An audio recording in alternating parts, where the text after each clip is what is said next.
Assalamualaikum warahmatullahi wabarakatuh. Perkenalkan, nama saya Sasha Dea Ramadhani dengan NIM 250408005. Pada video kali ini, saya akan menjawab beberapa soal pretest mengenai uji fitokimia. Sebelum itu, saya ingin meminta maaf apabila selama video terdapat beberapa kebisingan, dikarenakan situasi di luar sedang hujan deras.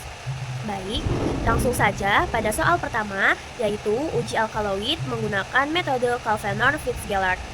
Baik, pertama itu kita pahami dulu dasar teorinya, yaitu alkaloid kan. Alkaloid itu adalah senyawa organik yang mengandung nitrogen dan bersifat basa. Nah, karena sifat basanya ini, alkaloid bisa berada dalam dua bentuk teman-teman, yaitu basa bebas dan bentuk garam, tergantung kondisi pH-nya. Nah, dalam bentuk basa bebas ini, alkaloid itu akan lebih larut dalam pelarut organik seperti kloroform. Nah, sedangkan dalam bentuk garamnya, alkaloid ini lebih larut dalam air. Nah, sedangkan prinsip dari metode Kalfenor-Fitzgerald ini sendiri itu adalah memanfaatkan perbedaan kelarutan. Jadi, alkaloid ini bisa dipindahkan dari fase organik ke fase air atau sebaliknya. Nah, dengan cara mengubah bentuknya menggunakan asam atau basa. Sekarang kita lihat fungsi masing-masing dari pereaksi. Yang pertama itu ada kloroform. Kloroform ini digunakan sebagai pelarut organik untuk melarutkan alkaloid dalam bentuk basa bebas. Kemudian yang selanjutnya itu ada kloroform amoniak yang berfungsi untuk mengubah alkaloid dari bentuk garam menjadi basa bebas, karena amoniak ini bersifat basa dan bisa melepaskan ion H+. Sementara untuk H2SO42N ini digunakan untuk mengubah alkaloid dari bentuk basa bebas menjadi bentuk garam sehingga larut dalam air.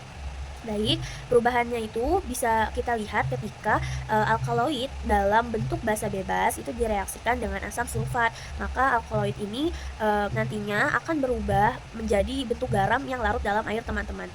Sebaliknya, jika garam alkaloid ini tuh ditambahkan amoniak, maka akan kembali menjadi alkaloid dalam bentuk basa bebas. Nah, dengan cara ini, alkaloid itu bisa dipisahkan dan dipindahkan antar fase sesuai kebutuhan analisisnya.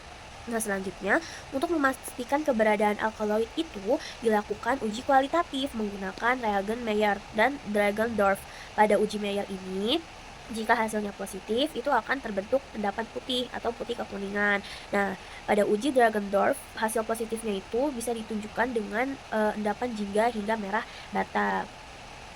Nah, pasti bertanya-tanya dong, kayak kenapa sih kok bisa terbentuk endapan? Nah, jadi hal tersebut itu bisa terbentuk endapan itu karena atom nitrogen pada alkaloidnya itu bersifat basa.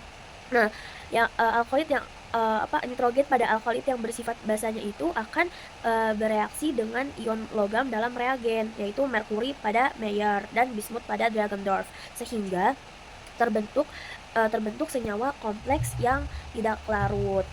Nah, karena hanya senyawa yang memiliki nitrogen basa seperti alkaloid yang bisa membentuk endapan ini, maka munculnya endapan tersebut menjadi bukti nih bahwa sampel itu tuh mengandung alkaloid. Jadi sampai sini bisa kita simpulkan bahwa metode Kalfenor-Fitzgerald ini tuh tidak hanya memanfaatkan sifat kelarutan dari alkaloid, tetapi dia ini juga didukung oleh reaksi spesifik dengan reagen untuk memastikan keberadaannya.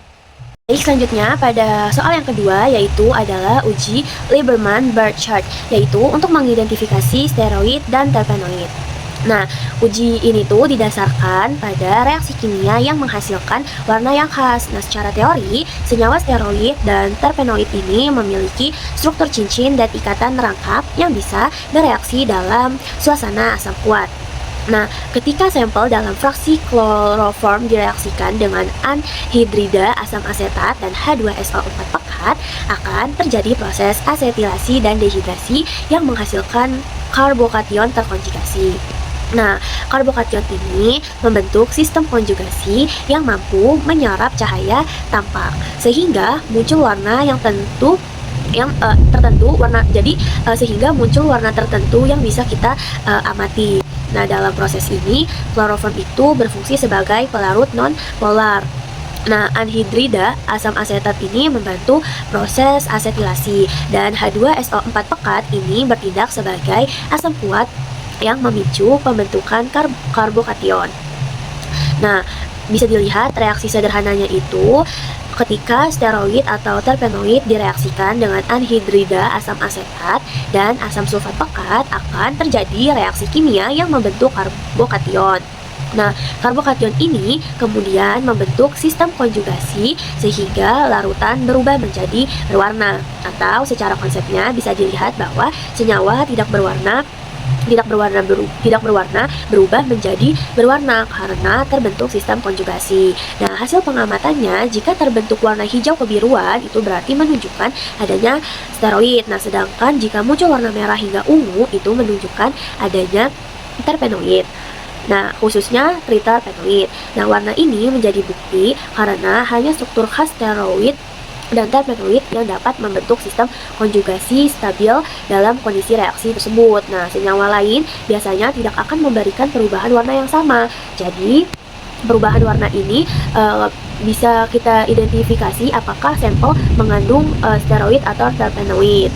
Baik, pada soal selanjutnya, itu soal 3, kita akan membahas uji flavonoid menggunakan serbuk magnesium dan asam klorida pekat atau yang dikenal sebagai uji sinoda. Nah, secara teori, flavonoid adalah senyawa yang memiliki gugus karbonil dan sistem ikatan rangkap terkonjugasi. Struktur ini membuat flavonoid bisa mengalami reaksi dalam suasana asam kuat. Jadi ketika kita menambahkan magnesium dan HCl pekat, maka magnesium akan bertindak sebagai pereduksi. Artinya, magnesium membantu mengubah struktur flavonoid menjadi bentuk baru, yaitu senyawa flavilium atau bentuk tereduksi lainnya. Nah, perubahan ini menyebabkan sistem konjugasi menjadi lebih luas sehingga senyawa bisa menyerap cahaya tampak dan akhirnya menghasilkan warna. Bisa dilihat skema reaksi sederhananya itu, yaitu flavonoid direaksikan dengan magnesium dalam suasana asam dari HCl, kemudian flavonoid tersebut mengalami reduksi dan berubah menjadi senyawa flavilium yang berwarna. Sementara magnesium berubah menjadi magnesium klorida atau secara konsepnya itu bisa dilihat bahwa flavonoid tidak berwarna berubah menjadi senyawa berwarna karena adanya proses reduksi oleh magnesium dalam kondisi asam. Nah, hasil pengamatan pada uji ini tuh adalah munculnya warna pink, merah hingga merah keunguan pada larutan. Nah, warna tersebut itu menunjukkan hasil positif adanya flavonoid dalam sampel. Nah, kenapa sih warna ini tuh bisa jadi bukti hal tersebut itu? Karena hanya flavonoid yang memiliki struktur khusus yang bisa direduksi menjadi senyawa flavilium berwarna. Nah, sistem ikatan rangkap yang terbentuk setelah reaksi ini itu memungkinkan senyawa menyerap cahaya tampak sehingga terlihat berwarna. Sementara itu, senyawa lain yang tidak memiliki struktur seperti flavonoid itu biasanya tidak akan menghasilkan warna tersebut. Jadi bisa disimpulkan bahwa munculnya warna pink sampai merah pada uji sinoda ini itu menjadi indikator kuat bahwa sampel ini mengandung flavonoid. Pada soal keempat, membahas dua uji fitokimia, yaitu uji fenolik dan uji saponin. Nah, kedua uji ini sama-sama digunakan untuk mengidentifikasi senyawa dalam sampel, tetapi prinsipnya berbeda. Pertama, kita bahas uji fenolik. Secara teori, senyawa fenolik memiliki gugus hidroksil yang terikat pada cincin aromatik. Gugus ini bisa berinteraksi dengan Fe3+ dari larutan FeCl. Ketika larutan sampel ditetesi FeCl3, senyawa fenolik akan bereaksi dengan ion Fe3+ dan menghasilkan kompleks yang berwarna. Bisa dilihat pada reaksi, yaitu senyawa fenolik bereaksi dengan ion Fe3+ kemudian menghasilkan kompleks warna. Nah, hasil positif uji ini menunjukkan dengan munculnya warna seperti ungu, biru tua, hijau, atau kehitaman. Nah, warna ini menjadi bukti karena hanya senyawa yang memiliki gugus fenol yang bisa membentuk kompleks stabil dengan ion Fe3+. Senyawa lain yang tidak memiliki gugus tersebut biasanya tidak menghasilkan warna.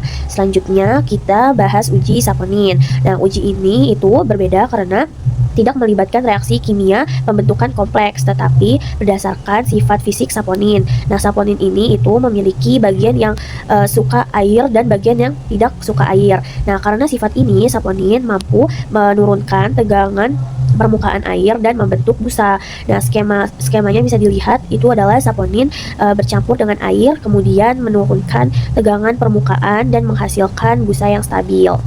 Atau bisa juga dijelaskan bahwa saponin itu membentuk struktur misel yang mampu menjebak udara sehingga terbentuk busa yang tidak cepat hilang. Nah, hasil positif uji saponin ditunjukkan dengan terbentuknya busa yang stabil. Artinya, busa tidak cepat hilang setelah dikocok.